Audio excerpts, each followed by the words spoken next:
You know who's really good at making fish and chips? People in London. We're going to London Yes. again. It's going to be an 8:30 game. Jacksonville Jaguars essentially host the Chicago Bears because Jacksonville's pretty much a home team over there at the Tottenham Hotspur Stadium of London. The over-under of this game is 45.5. Now, remember, it's a London game, so it's an 8:30 Central game. You got to get those guys into those starting positions, and you got to watch those early alerts. Early alerts will get you bad. So you got to watch this one. For me in this game, though, Billy, it's like the siege of Apollo's temple, where Achilles and his boys just run up on the temple. It's a blitzkrieg. It could get really ugly really fast for these Jacksonville Jaguars, who are essentially at home, and these Bears are coming in. We saw Caleb Williams light it up, right? I think that was his coming out party last week. I was not a Caleb Williams truther, right? I'm more of a J.D.M. Daniels guy, and maybe another guy that we talk about later. But Caleb Williams, your guy, DJ Moore, DeAndre Swift, Romo Dunes, everybody was getting a little bit of something last week. We're going to talk about Roschon Johnson as well.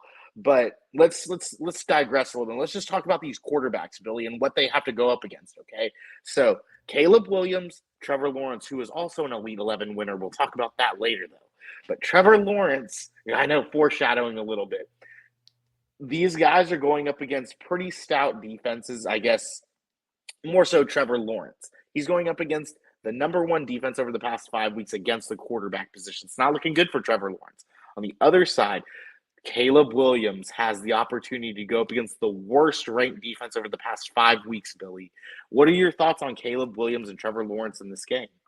Yeah, Caleb Williams, I'm really liking what I'm seeing out of him. He lit up my Colts for 363 a couple weeks ago, and then last week, another 300-yard game and a quarterback 6 fantasy finish. And my guy DJ Moore got him going a little bit. So you'd like to see that Caleb Williams is starting to be able to fit into this offense and use the weapons around him. And I think we're just starting to see it kind of come together a little bit. The happy feet are slowing down, and a little bit of the off schedule stuff isn't forced. He's starting to just play football, and I think that's a big deal. And I think it's a big deal for your guys around him. Trevor Lawrence, a lot different situation, like you said. The Bears' defense has been very nasty, especially on the back end, and the Jaguars have not been playing particularly well. But we'll talk about tight ends here in a second. Him getting his back might change the outcome, or I guess the landscape of the offense just slightly.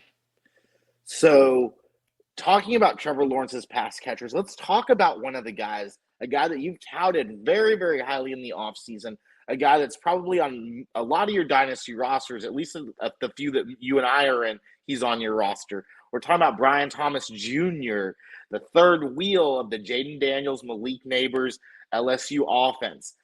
That offense was phenomenal. And Brian Thomas, like you said, might have been in one of the better positions out of the rookie class just because of the quarterback situation. You knew it was going to be Trevor Lawrence. You know the team is going to build around him. This guy finishes the quarterback 9, or I'm sorry, the wide receiver 9, then follows it up with the wide receiver 8, going 5 for 8 for 122 and 1.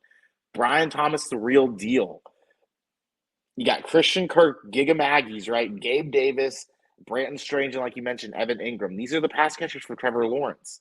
On the opposite side, you love Romo Dunes. We talked about, I remember I just listened to our My Guys episode, and you were talking about hyping up Romo Dunes and his combine, things like that. Tell me about these pass catchers, Billy. Who are you starting? Who are you fading? Or not fading, I guess. Who are you a little gun shy on as well?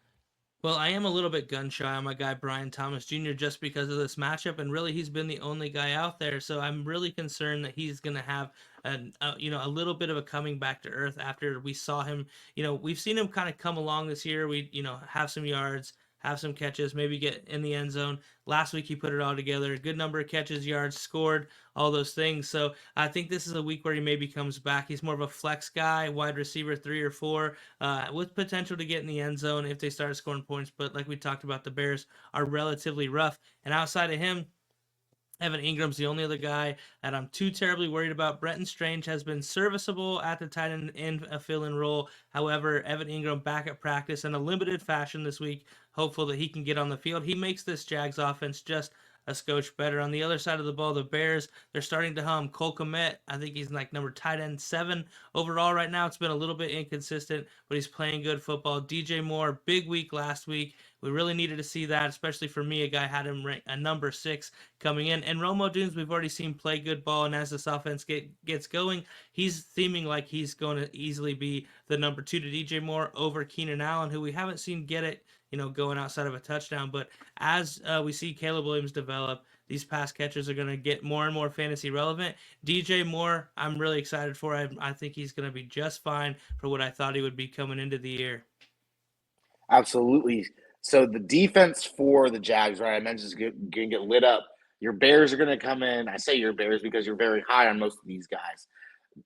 Number 32 against quarterbacks, number 29 against running backs, number 32 against wide receivers. Your guy DJ Moore, Billy, he just had a 5 for 8, 105 and 2 last week. Probably gets in the end zone, like you said.